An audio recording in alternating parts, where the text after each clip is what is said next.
और अब कुछ खबर शोबिज़ की रंगारंग दुनिया से।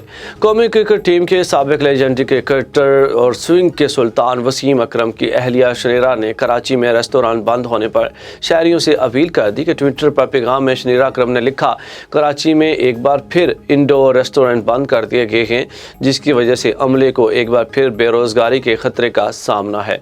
शनीरा ने कहा कि बराए करम आप अमले के साथ बदतमीजी और नामुनासिब रवैया अख्तियार करने से गुरेज करें। उन्होंने मजीद लिखा कि वो अपने काम पर बहुत फख्र करते हैं, अगरचे वो आपकी खिदमत करते हैं, वो किसी भी सूरत में आपके गुलाम नहीं हैं।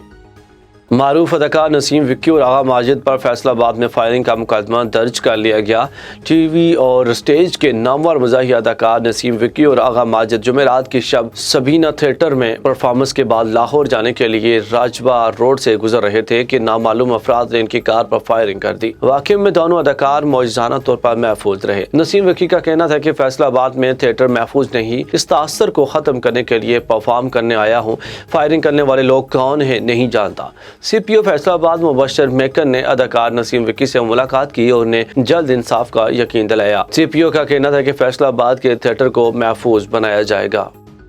हिना अल्ताफ ने अपने वालिद की वफात की इतला गुज़श्ता शब इंस्टाग्राम पोस्ट के जरिए दी। अदाकारा ने अपनी स्टोरी में लिखा कि मेरी जिंदगी के सबसे ताकतवर इंसान जिन्हें मैं जानती थी, मेरे वालिद अब इस दुनिया में नहीं रहे। हिना ने तमाम मुदाहों से वालिद की मग़फ़िरत के लिए दुआ करने का भी कहा। अपने एक इंटरव्यू में अदाकारा ने बताया था कि इनके वालिद इन्हें एक बेटे की तरह मानते हैं और वो अक्सर इन्हें यह भी कहते हैं कि हिना मेरा बेटा है।